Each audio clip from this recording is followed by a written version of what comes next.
Joshua in the Bible was a Hebrew leader of Israel, but the Joshua in my life was a friend.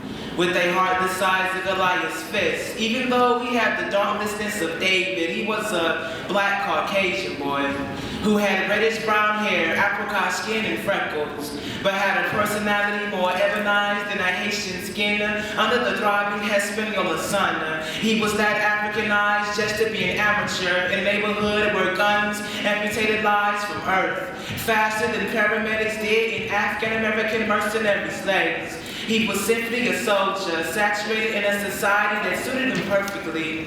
Speaking of suits, I remember on the last day of first grade, he came up to school wearing a suit for no reason at all. But just because he told his white father and his black mother, he felt like it. You see, that was little Joshua's personality. Difference, never dividends, never shy. He pried into the eyes of his classmates a significant signal that he was going to be himself. He was going to fight you if you ever attempted to defecate on his being.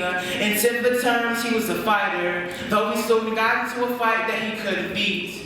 I remember me being 11 years old, wondering in class why Joshua had been gone for a while, until Miss Butler, my 5th grade teacher, told us the reason why. Joshua has cancer, she said. And just like back in 1st grade when those buildings in New York got attacked by airplanes, where then I was wondering what was terror, I was now wondering what was cancer, I was wondering why did he start to lose his hair, how come God stripped him of his illness in 7th grade and gave it back to him the next year, why that cold late February in 8th grade, we were just 14 years old, did I get a phone call from another friend telling me that Joshua is dead.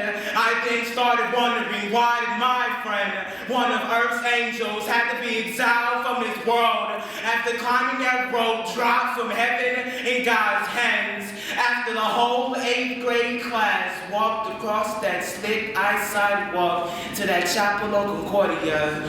Why did I have to see my friend seemingly sleeping in a wooden box, dead? Dead as the last words we spoke to each other on the phone that late January. Dead as my face when I saw his lifeless body. Because I never saw someone's skin, flesh, and bones without a soul before.